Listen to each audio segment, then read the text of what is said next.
we're at the first band call for Valley Rock Voices, which is the concert that's happening on the 6th of May, and the ladies inside are making a lovely sound. This is, I say, the first time they're singing at the church. They have been at the Gwyn Hall studio rehearsing until now. So, ladies, what's it like singing in the church? Hello, Lynn. Yeah, it's brilliant. It's a totally different atmosphere. You know, the acoustics are totally different as well, and singing with the band, it's just wonderful, isn't it? And it's lovely listening to the girls singing now, you know, because when you're singing with them, all I can hear is my voice. Yeah. But now we can actually hear them singing, can't we? You get an idea of what you sound like. Yes. You do sound very well, yes. that's it, yes. No, you said that, it's sounding really good already. So it's a wonderful experience from you both. And we're asking the ladies what they get out of this, you know, and whether you've had singing lessons. We're desperate to know if you've all had singing lessons. Definitely not singing lessons. Well, not that I call singing lessons. I did sing in a church choir when I was very little. It didn't last long. I only went there to have 25p for the wedding. So I haven't really sang apart from like in the shower and the house and anything. And I got to know about the choir through a friend in work who's also a member. And I joined, and it's really boosted my self-esteem because I suffer with depression, and this is just fantastic. Yes, I've heard people saying before, singing is really good for the soul, isn't it? It really is. You know, and when you get stuck into the music and then you hear stories from the other girls, wonderful. Everybody's getting a lot out of this, I can see that. Definitely. And you say you don't realise how good you sound until you stand back and listen to the girls singing. That's it, I know, I'm thinking, oh no, I can just your own voice, you know. No, it's really good. Yeah. And what about you, Julie? Well, same as Lynette. It was Lynette that asked me, did I want to join? And it's wonderful because, like Lynette, I suffer with depression.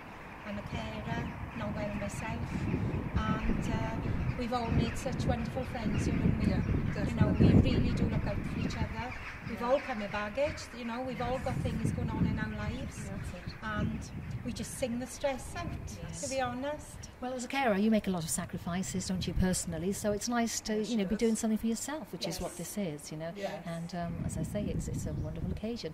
Can't wait for the concert. I'll be saying that a few times this evening. Yeah. So we can't wait either. Yeah, absolutely. It's It, really lovely. We'll think we'll get back inside because my eyes are running out. So, so it's really lovely to talk to you both. And and we'll join you inside again in a moment. Okay, brilliant. Thank you very much. You're welcome. Well, Valley Rock Voices is such an inclusive event, and it attracts people from all ages. They all seem to be having a great time, and so we're going to talk now to the youngest, the second youngest, and the oldest member of the choir. The youngest member, Imogen, didn't want to speak tonight, but we have Olivia, who's 17. Is that right, Olivia? Yeah. And how are you enjoying the choir? I'm loving it. You seem to be having a nice time from where I'm sitting. So what do you get out of it? Like a good feeling out of it, you know. When you're having like a rough week, you come here and just seeing everyone, it lightens the mood, you know. Yes, it's nice to see young people here. Have you managed to talk any of your friends into coming along as well? I've tried, but no one wants to join yet. It's early days yet because it's just the first anniversary of this, isn't it? Yeah. So it's going from strength to strength, I think. Well, it's lovely to see you here. And then we have this lovely lady, Joan. Hello, Joan. And what do you get out of this choir? Oh, everything is great friendship, comrades. We all enjoy it tremendously. So it's a lot of fun for you all. Yes, it is. And as I say, you're all making a lovely harmonious sound tonight. So we actually had tears in our eyes. Oh, did you? So we enjoy it so much.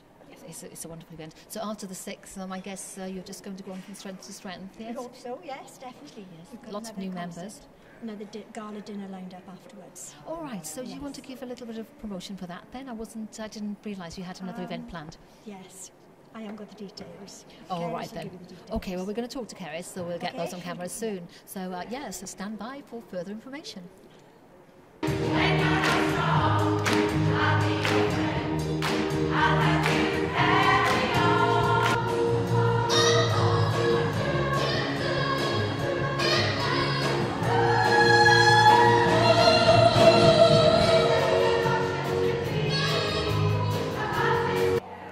Well, we thought we might have to speak up a bit above the wonderful sound that the ladies are making, but they've stopped, so there's a slight pause here now. And I'm with Sam Bevan, who is the son of the musical director, Keris Bevan. Hello, Sam, nice to meet you. Hi, and nice to meet you too.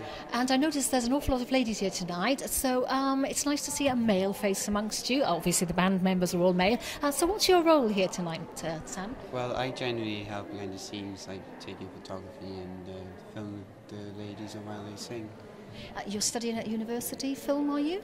Yes, I'm currently studying art and design, and next year I'm doing a film degree in Swansea University, so it gives me a chance to learn new techniques while I'm Right, here. so you're learning on the job, and that's the camera that you're using from the university, is that right? Yes, well, I'm currently doing a project at the moment, so they would lend me the stuff to go and practice with. It's wonderful, actually, when you get to use the equipment, so yes, indeed, yeah. So you're enjoying the course you're doing, obviously? Yes, I'm enjoying the course now. He's coming to the end, unfortunately, but it's been good. Yeah. You have enjoyed it, and for the future, what are your plans? Well, my plans are to do this film degree next year and progress in the film industry. Generally learn your craft and help Mum out whenever you can. Yes, and that also. It's lovely to speak to you. Sam Bevan.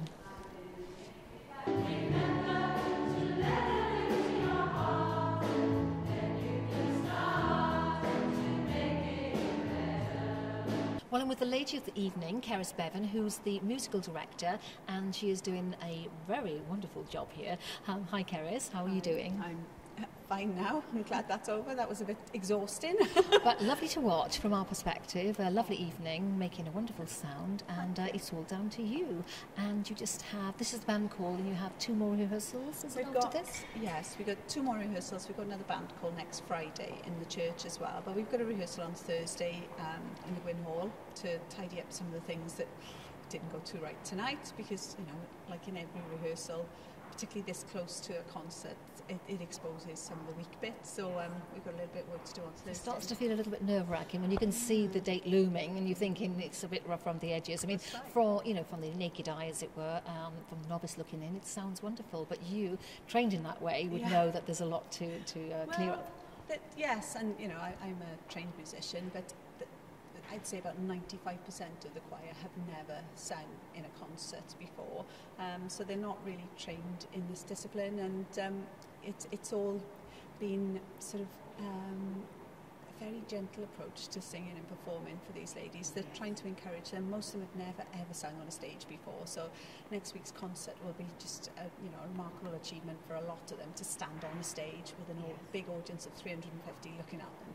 So it's like I have to take a very gentle sort of caring approach to the way they perform, and make sure that they feel comfortable with it, because you know, you're very vulnerable when you stand on a stage and perform. So you know, I'm so proud of them. They really well, you should be, and I think the uniqueness of it is the fact that they're not trained, and I think, you know, it's easy to look at trained singers and you expect them to do a good job. You know, this is, for example, Catherine Jenkins's church, and you would expect her to stand here and sing very well, but these ladies are not trained, and I have to say they're making a wonderful sound, and as I say, that's down to you, isn't it? Well, I don't know. It's just I stand there waving my arms about a bit, but yeah, it's picking the right repertoire as well. I mean, we've been through lots and lots of songs this year. Some songs suit us, and some songs don't. You know, and I think the repertoire that we've got for this concert is quite mixed. It's all quite popular stuff. You know, things that people will enjoy listening to. What I tell the ladies and how I pick the repertoire is, if it gets you up to dance at a wedding, that's the type of song that we have. So we've got some nice, you know, fast-moving ones, and we've got some nice gentle songs. And with the gentle songs as well, I always judge them on the fact that if you feel tears picking your eyes, you know that the right spot has been hit, you know. And I actually had that quite a few times tonight, so there's a lovely feel-good atmosphere to it all, and I think it's great what you've done here. And how did it all come about? Could you tell us a little bit about that? Yes, well, about a year and a half ago, my son Sam had his second open heart surgery, and he had his first as a baby, and we had his second when he was 18 months ago. And I was feeling a bit down and miserable, and thinking, what can I do to sort of lift the spirits up?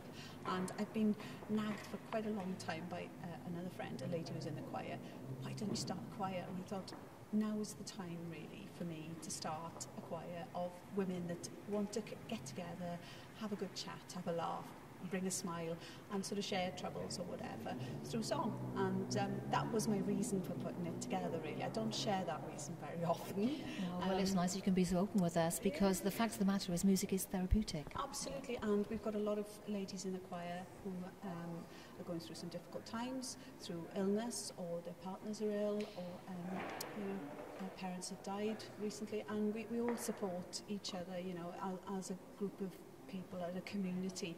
So the singing is a byproduct of that, really. We're a community of females, women from the Neath area, from all walks of life. We've got doctors, we've got housewives, we've got nurses, teachers, bankers, we've got accountants, we've got every type of You said that it's very inclusive, including ages as well. It's a wonderful event, and again, you know, talking about recently about brainchilds. This is your brainchild, and it's really very good, carers. We're really pleased about this. And future-wise, what's the plans for Valley Rock Voices? Well, we've been invited to sing at a very prestigious gala dinner event in 3 weeks' time for a charity called 65 Degrees North, which is a charity that supports soldiers that have come out of action and lost limbs, PTSD sufferers, all to do within the military. Prince Harry's their patron, and recently some amputee soldiers went across Greenland to Antarctica around that. Yeah, I think I've heard about this actually. Wonderful. So they've got a big bike ride coming up across the Pyrenees in September, so they've got a gala dinner. We've been asked to go and sing at that, so we're really looking forward to that. So it's a win-win situation, because not only are you getting a lot out of it yourself and the ladies, but you're giving something to the community as well. So, you know, it's a no-brainer, isn't it? What a fantastic job you're doing, and you wish you really well on that, of course. Thanks, thank you very much. You're very welcome. Keris Bevin.